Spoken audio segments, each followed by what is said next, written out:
Good morning. I hope all is well and everyone is doing well. I'm doing well. Today, I'm not in the woods. I'm not doing anything besides reading and working this evening.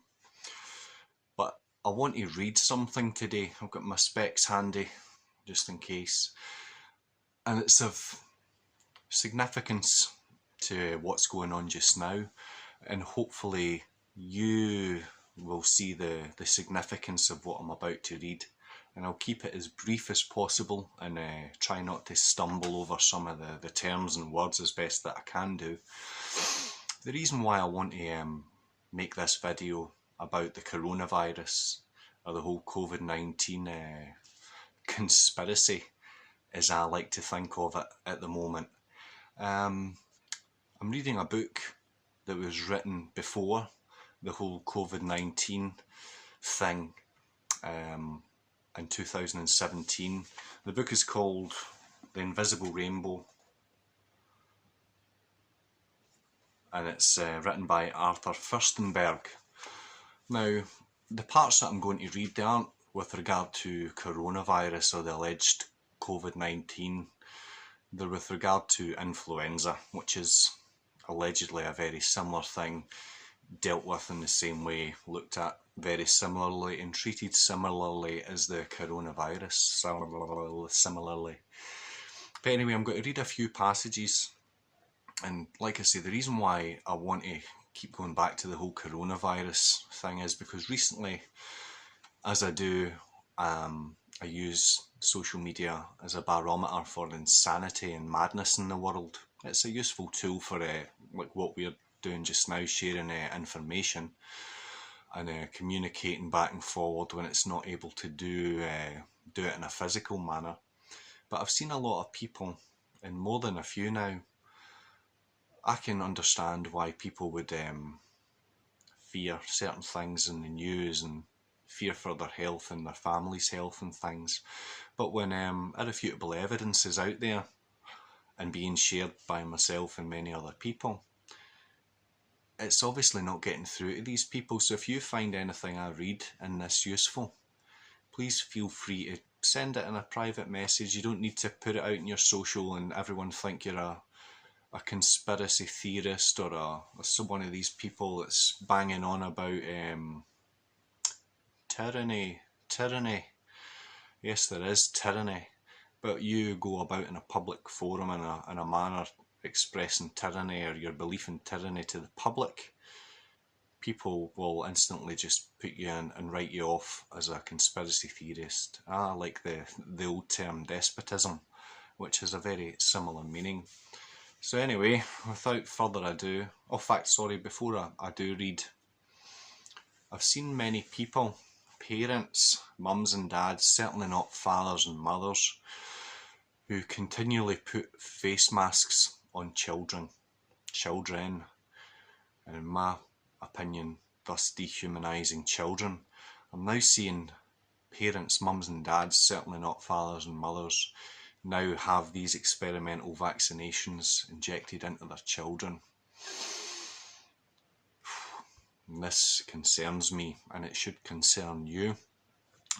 But I don't resent or hate these people. I understand that they're ignorant, and mostly a lot of these people are not well read and they're quite stupid people. They don't have the capacity to understand logical things like perhaps you and I will be able to understand.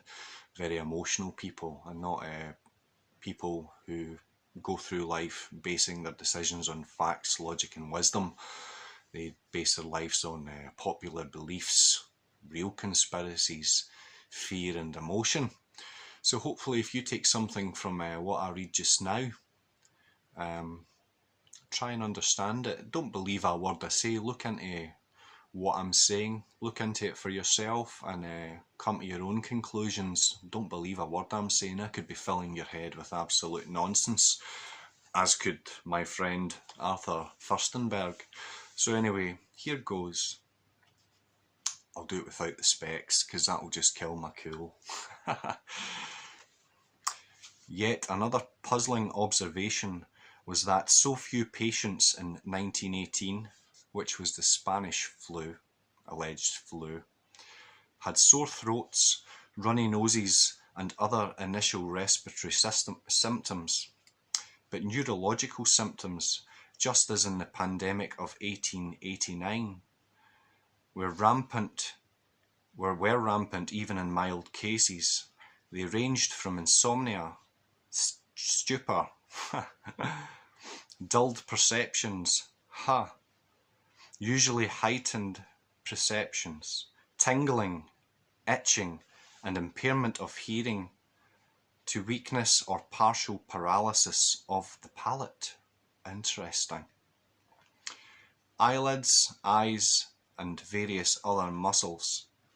The famous Karl Menninger reported on 100 cases of psychosis triggered by influenza, including 35 of schizophrenia that he saw during a 3-month period.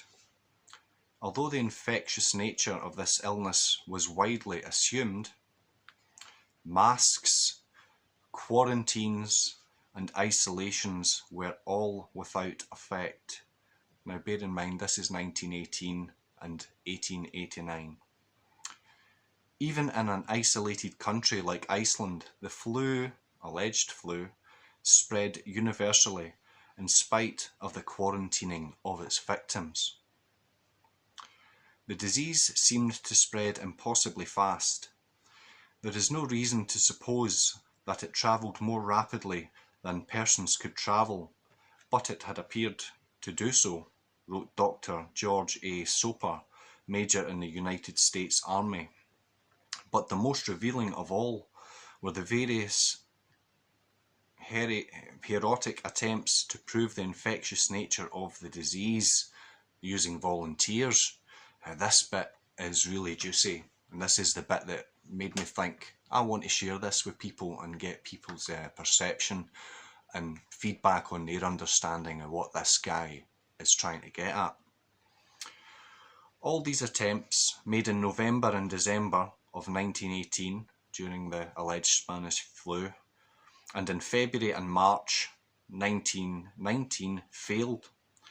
One medical team in Boston, working for the United States Public Health Service, tried to infect 100 healthy volunteers between the ages of 18 and 25. Their efforts were impressive and make entertaining reading. And here we go.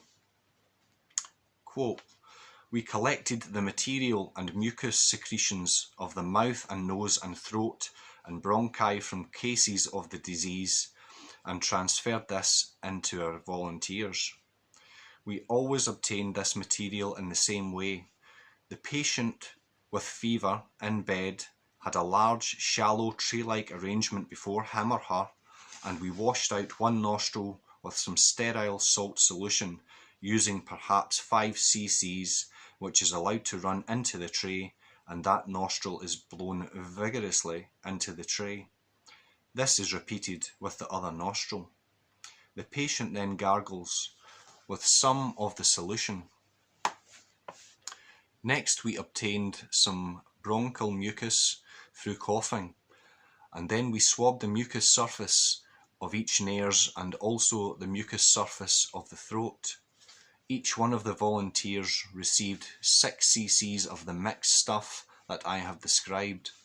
They received it into each nostril, received it in the throat and on the eye. And when you think that 6 cc in all was used, you will understand that some of it was swallowed. None of them took sick." It goes on. In a further experiment with new volunteers and donors, the salt solution was eliminated. And with cotton swabs, the material was transferred directly from nose to nose and from throat to throat using donors in the first, second or third days of the disease. None of these volunteers who received the material thus directly transferred from cases took sick in any way. All of the volunteers received at least 2 and some of them 3 shots, as they expressed it. In a further experiment, 20 cc's of blood from each of the 5 sick donors were mixed and injected into each volunteer. None of them took sick in any way.